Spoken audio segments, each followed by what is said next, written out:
Hi, everyone. This is Phil Travis and AMH 1020 here at SCF. This week, your reading deals with the Great Depression and the response to the Great Depression by the Franklin Delano Roosevelt administration, which is known as the New Deal. So when Franklin Roosevelt was elected in the 1932 election, when he began his presidency, Roosevelt began a program to try and put Americans back to work while simultaneously also trying to fix some of the problems with respect to the stock market and the banking institutions in the country, so as to prevent a future collapse. And so we will be talking about this really profound calamity in American history and really a transformative effort at reform in response to it that is begun by Franklin Roosevelt in his New Deal. The Great Depression began for some, like farmers in many cases, it began earlier. There were certainly symptoms of the Great Depression before it truly began. But in the practical sense, the Great Depression began in October of 1929 with the stock market crash. And the stock market crash had ripple effects for Americans across the country. As a result of the stock market crash, many banks, actually an incredible amount of banks went under. An unprecedented amount of banks went under in a very, very quick period of time. And when they went under, they took people's life savings with them. In addition, if people owed home loans to banks, as banks tried to become solvent, they would call in those loans. And this led to many people having their homes foreclosed upon. Many people lost their life savings in the stock market as well. Many corporations had to fire numerous people to try to attempt to keep themselves afloat as a result of the economic difficulties caused ultimately by the stock market crash. So typically the stock market crash is associated with the Great Depression, but the Great Depression would last throughout the 1930s. And in fact, the stock market did not return until pre-depression levels until the early 1950s. So it was a real long-term economic calamity in the United States. And the worst part, of course, of the Great Depression was, the Great Depression truly is in the 1930s, but the worst part of the effects of the stock market are, of course, in the early 1930s. Generally, the Great Depression is dated from 1929 to the end of the 1930s, generally associated as ending with the development of World War II, in which the United States takes a very, very robust and involved effort at mobilization in the American economy. But the Great Depression lasted throughout the 30s, and it resulted in a myriad of important reforms to the American economic banking system.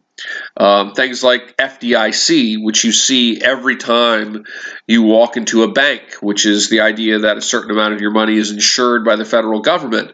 The reason being is that to a reasonable extent, if a bank goes under, you won't lose all of your savings, is the idea behind the FDIC.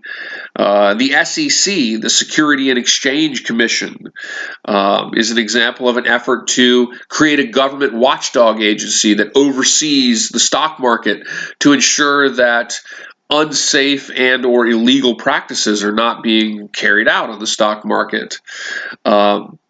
Social Security, which every working American pays into, is basically a government retirement program. And the idea was that if you're paying into Social Security, then the government will have a pool of money from people that have paid into Social Security, so that if people were to, fall in hard times, lose everything, not have a retirement, that there would be a safety net there to provide an economic basic necessity to the American people. And that was particularly, and we're particularly talking about elderly Americans who can no longer work. Those have been a few examples of the lasting sort of resonance of the important reforms of the New Deal. So we'll be reading about this week. We'll be reading about the Great Depression, its ramifications for American society, and the ways that the Roosevelt administration sought to deal with it.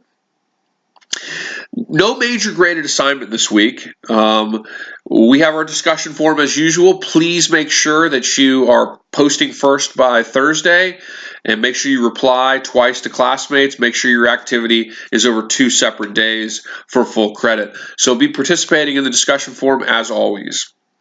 Here's your factoid. When the Great Depression happened, Herbert Hoover, who was the third of a series of Republican presidents in the 1920s, Herbert Hoover was president. And like his predecessors, Calvin Coolidge and Warren G. Harding, Herbert Hoover believed in sort of a more laissez-faire economic approach. He didn't believe that the government should provide safety nets to the American people. He didn't really believe in the government doing a lot in terms of regulating the American economy. And when the crisis of the Great Depression happened, he didn't really believe in the American government doing a whole lot for the American people. Herbert Hoover's response to the Great Depression was to promote what was called at the time volunteerism on the part of American corporations. So one of the ways of naturally dealing with the Great Depression was to get big companies to hire more workers, because big companies laid off a bunch of workers because they were trying to sort of shore in their solvency, if you will. They were trying to keep themselves profitable, and so one of the big issues was, how do you get them to employ people? More people in light of the Great Depression. Well, Hoover's approach was not to say, give workers unemployment insurance, for example. Instead, Hoover's response was to give, tax breaks and economic incentives to corporations, and his idea was that they would then voluntarily hire more people. Well, as you're probably not surprised to hear, that didn't happen. Hoover's minimal efforts at dealing with the Great Depression really had no real significant impact for the everyday American.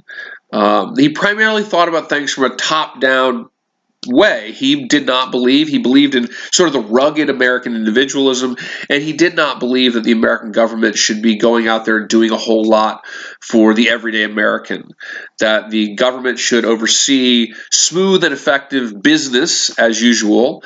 So things should be done to make businesses and so forth profitable and to make the economy function. But Hoover did not really believe that a whole lot should be done to help out the plight of everyday Americans, individual Americans, if you will.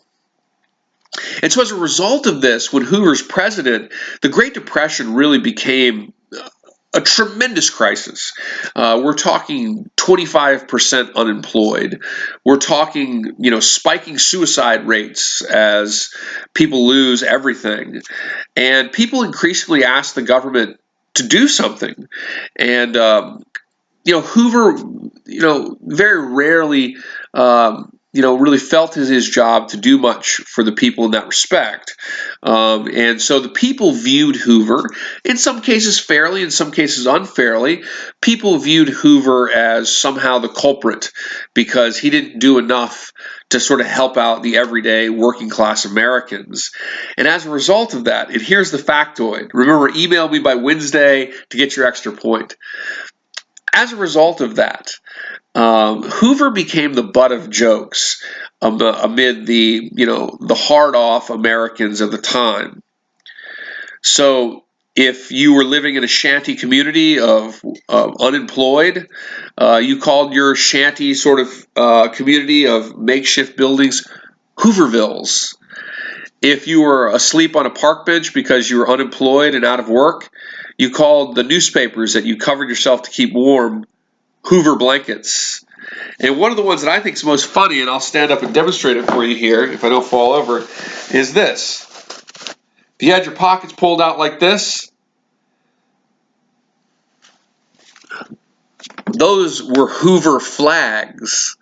And the idea was it's a flag because your pocket's kind of like a flag, but it's a Hoover flag because you don't have any money. And so the hard-working Americans at the time who had lost everything in many cases and were looking for work but couldn't find work in many cases, and again, to some extent maybe it's fair, in other extent it's certainly not fair to blame Hoover for it, but many of them blamed Hoover for it. And so Hoover sort of became the butt of jokes. Hoovervilles, Hoover blankets, Hoover flags. Anyway, that attitude leads to the election of Franklin Roosevelt in 1932. But email me that factoid, Hoover flags. Email me that factoid no later than midnight on Wednesday. Get your extra credit point towards a test score by the end of the term. Let's have a great week. Email me if you have any questions.